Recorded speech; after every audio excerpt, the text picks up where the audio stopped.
മലയാളത്തിന്റെ മഹാനടനായിട്ട് ശ്രീ മോഹൻലാൽ കൂടെ അഭിനയിക്കുമ്പോൾ എല്ലാവരും പറഞ്ഞിട്ടുണ്ടെങ്കിൽ ഭയങ്കര ടെൻഷനാണ് സാറിന്റെ മുമ്പിൽ നിന്ന് അഭിനയിക്കുമ്പോൾ.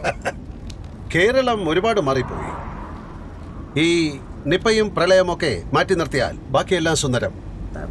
ടെൻഷൻ അത് അദ്ദേഹം ഉണ്ടാക്കുന്നതല്ല, നമ്മൾ സ്വയം ഉണ്ടാക്കിയെടുക്കുന്നതാണ്.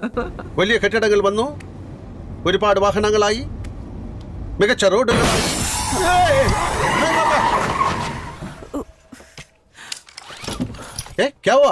എന്ത് പറ്റി? വണ്ടി കട്ടറി വീണെന്ന് തോന്നുന്നു. ഒരു മിനിറ്റ്. അതെപ്പോഴും അങ്ങനെ എല്ലാ ടെൻഷനും നമ്മൾ സ്വയം ഉണ്ടാക്കിയെടുക്കുന്നതാണ്. അദ്ദേഹം ഇനിയും വലിയൊരു ലെജൻഡ് ആണല്ലോ മുമ്പിൽ നിൽക്കുന്നത്. അപ്പം നമ്മൾ തെറ്റിച്ചാൽ പിന്നെ അദ്ദേഹം വീണ്ടും റീടേക്ക് എടുക്കേണ്ടി വരും. അങ്ങനെയൊക്കെയുള്ള കുറെ കാര്യങ്ങൾ നമ്മളുടെ തലയിൽ കൂടെ പോകുന്നതുകൊണ്ടാണ് ഈ പ്രശ്നം വരുന്നത്.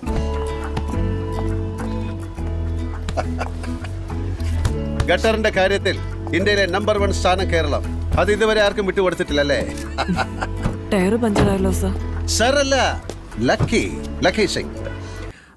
അദ്ദേഹം ഇപ്പം എനിക്കൊന്ന് കൂടുതൽ കോമ്പിനേഷൻ ഞാൻ 2-3 മൂവീസിൽ വർക്ക് ചെയ്തിട്ടുണ്ടെങ്കിലും കോമ്പിനേഷൻ കിട്ടിയേക്കുന്നത് ഈ മോൺസ്റ്ററിലാണ്. 4 പേജുള്ള സ്ക്രിപ്റ്റ് ഒക്കെ വന്നാൽ പോലും ഡയലോഗ്സ് അദ്ദേഹത്തിനായിരിക്കും. നമുക്ക് മൂളുന്നത് അവിടെ ഇവിടെയൊക്കെ മൂളുന്നത് ഇങ്ങനെ. സ്റ്റെപ്പിനില്ലേ? ഉണ്ട്. മാറ്റിയിടൂ. ഈ സ്റ്റെപ്പിനിയുടെ പണി എനിക്ക് അത്ര അറിയത്തില്ല. എനിക്ക് സ്റ്റെപ്പിനിയുടെ പണി മാത്രമേ അറിയൂ.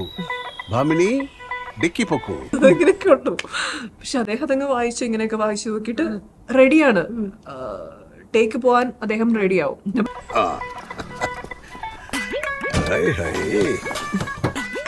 ഒരു ടയർ പോലും മാറ്റാൻ അറിയാതെയാണോ വളയം പിടിക്കുന്നത്? Sorry sir. Sorry lucky. ഞാൻ പഠിപ്പിക്കാം. അപ്പൊ നമ്മൾക്ക് ടെൻഷൻ ഈ സാധനം തെറ്റിക്കുക എന്നുള്ള ടെൻഷൻ ആയിരിക്കും. പക്ഷെ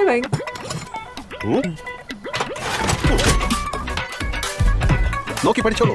പക്ഷെ ഭയങ്കര ഒരു എന്താ പറയാ, ഒരു മാജിക്കൽ എക്സ്പീരിയൻസ് തന്നെയാണ്.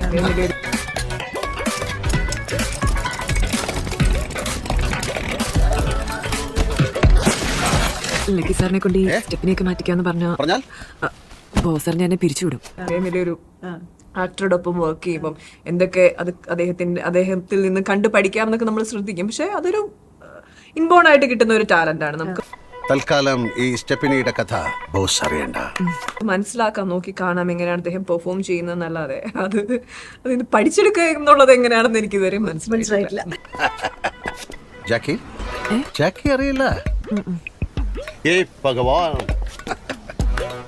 ഒരു ജാക്കി പോലും എന്താണെന്നറിയാത്ത പെൺകുട്ടികളാണല്ലോ ഈശ്വര. വടാ മുനെ ജാക്കി.